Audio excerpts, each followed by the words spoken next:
Yep. Nice little boxer engine. We've got the new heads, TGVs, new head gaskets, performance with ARP head studs. These are Iridium NGKs. The other head. Stay tuned, guys. This Subaru is gonna be boosting pretty gnarly. Either that or it blows up. One of the two. Stay tuned. Heads clean. Look how sexy they are. And it just takes one dumbass to fuck it up. Because he's fucking emo.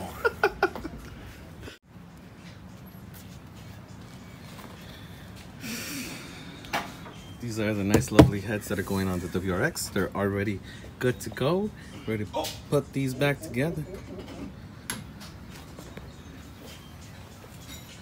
That's nice. You like dirty air? So shocks fucked up. Well, guess what I got, guys?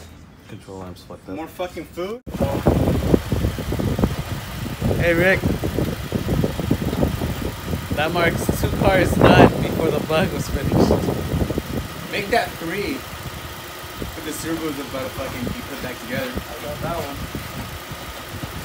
You see me? Bam!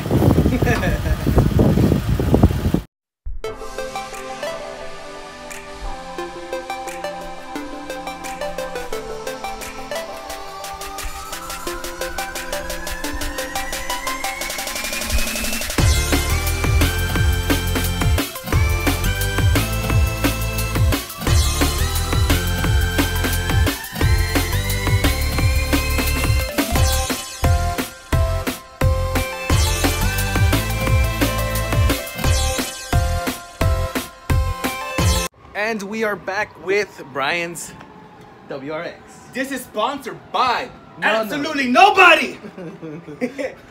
So, anywho, so the way Brian and I are gonna go about it is we're gonna go ahead and focus on the front of the engine first.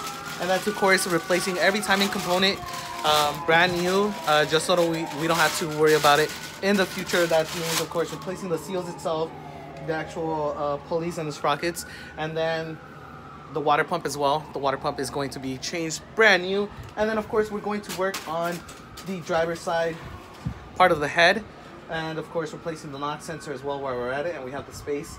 The driver's side is because we don't have a lot of space, and that's the one we're going to have a lot of emphasis on because it has a little bit of space. Then we're going to move to the passenger side where we have a lot more space to work with.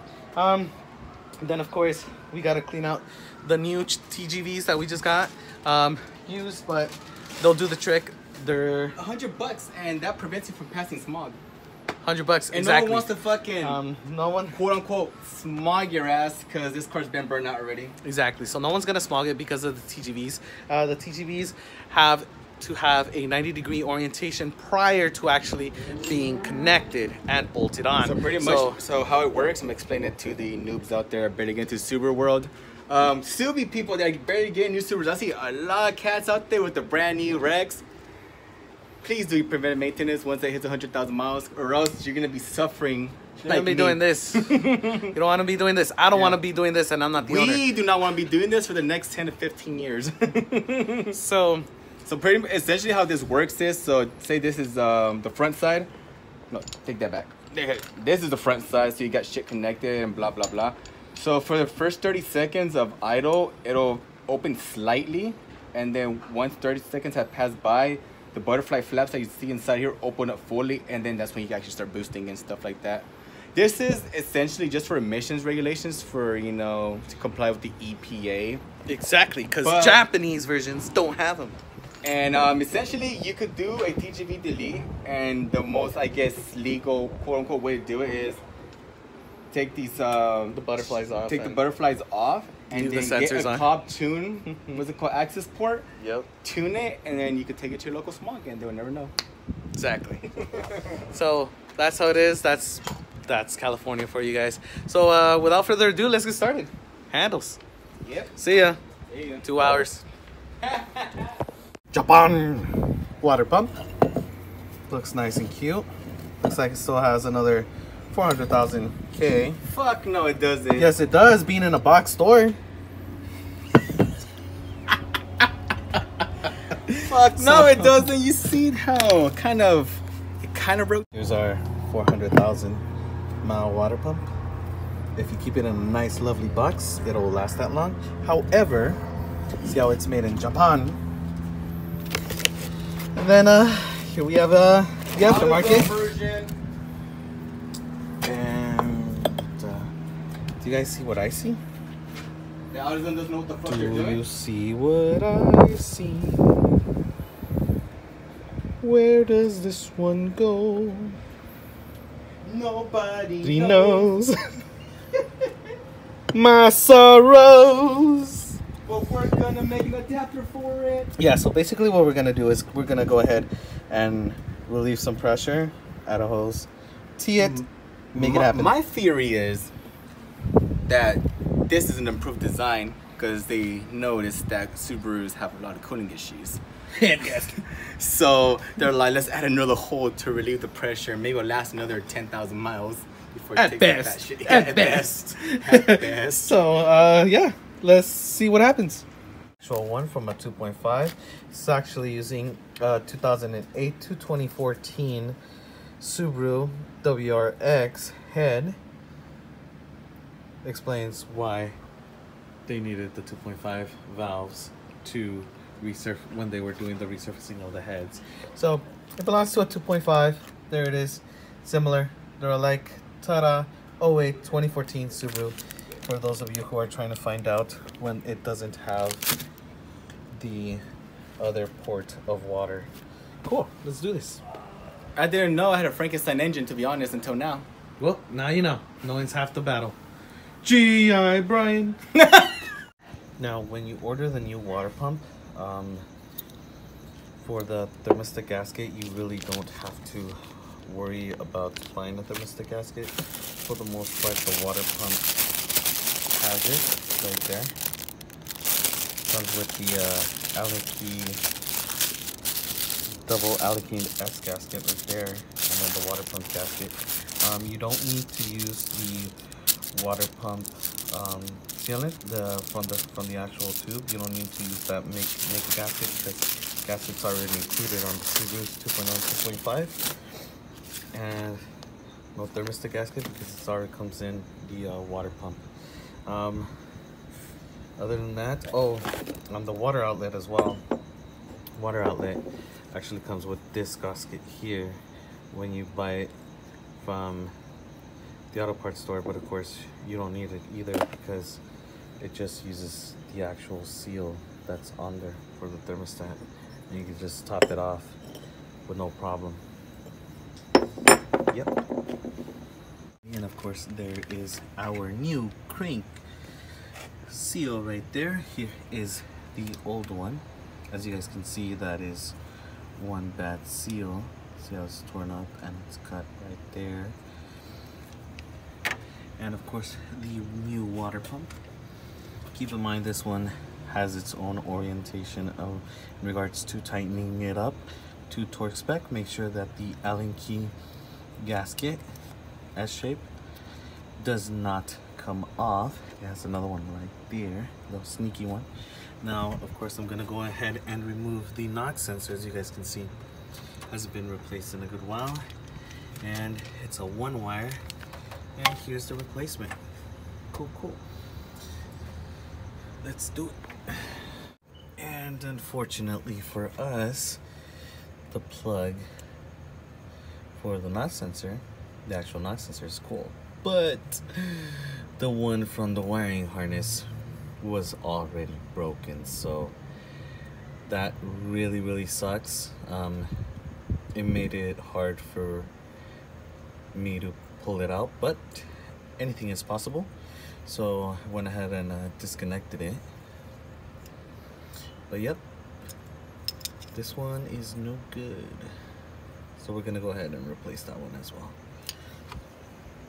Out with the old, in with the new. Make sure that it's the same one. Yellow wire on the right side. Yep. And make sure to clean off your surface there. Let's do this. Alrighty, so just keep in mind, my lovely Subaru owners, don't be like Brian. 1, 2, 3, 4. He bought 1, 2. There's 2 missing. 2 missing. And of course, before putting on the head gasket or the cylinder head or the studs themselves, you want to go ahead and clean off the mating surface to make sure that there's no debris caught in there. Next thing we want to do is go ahead and use a brake cleaner, any type of brake cleaner with the needle tip. We're going to go ahead and clean out each and every single one of these holes to make sure that the thread is nice and clean and that we don't carry any debris for the new stud that's going in. And of course, if the stud does get stuck and you start feeling some type of resistance to it, remove the stud and go ahead and apply the brake cleaner again. And if it doesn't help, go ahead and chase the thread.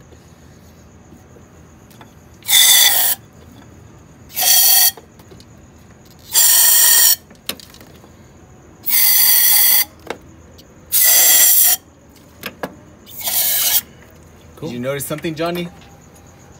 What? That I didn't in the pattern you're supposed to bolt in your fucking heads for the head studs? Yes, always sir. Start in the middle and then always do the cross section opposite ends. Nice. And he is correct. Start off in the center, corner to corner, and corners. And repeat process. Repeat process 3 times. 30, 60, and 90. Yes, sir. I read it on my desk.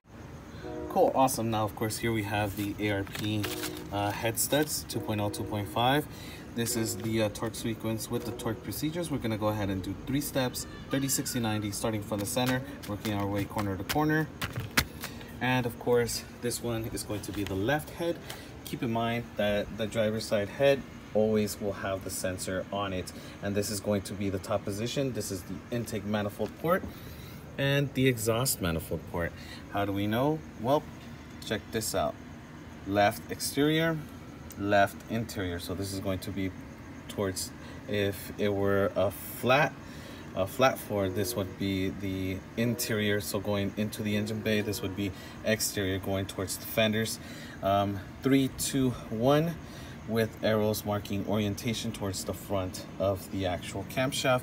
Don't forget your little half moons. Same thing with right head. The right head also has its own markings on the back portion. There you see it, right head.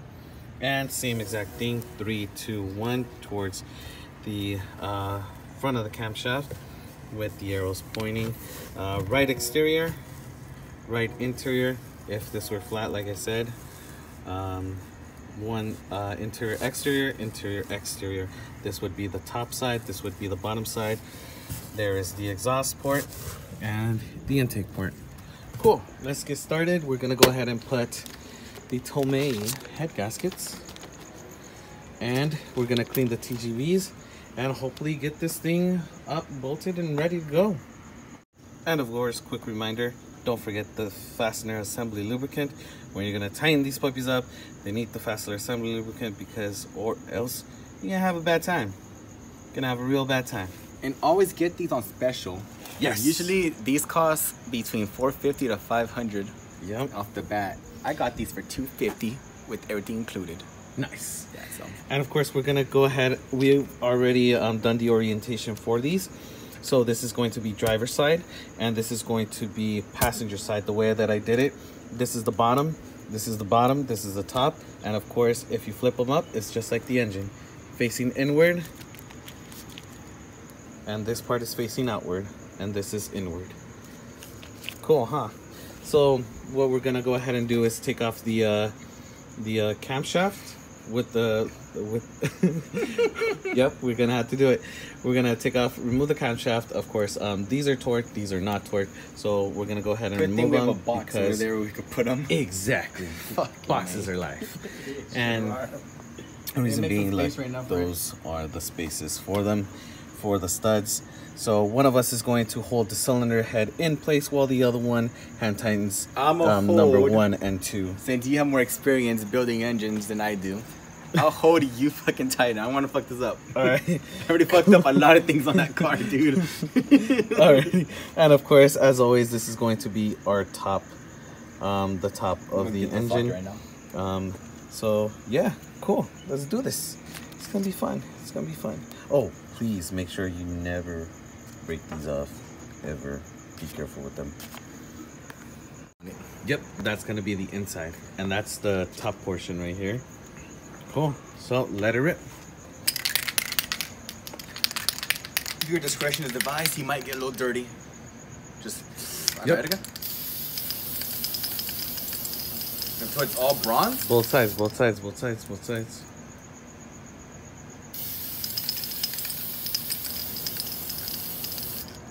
Cool, cool, cool. Keep going. All right, he said so. Next side, next side. Grass. Listen. There is head number 1. High five, bro. How was that? Pretty good? First head? First head on? Yeah. Driver's side? But this is my reaction to it. Nice. So we're gonna go ahead and do the other side as well, but we're gonna go ahead and tighten this one up so we're solid, so then all we have left is just the covers themselves. Cool. And also, the half moon's in the back. Oh yep, the half moon's in the back as well. Nice. Yay, guys. It's If coming you get along. a Subaru, you better endure the pain it's gonna bring you. That's all I gotta say. Or are you gonna use it? I just stuck it in here. This did result in a less wealthy clientele, but Cody's popularity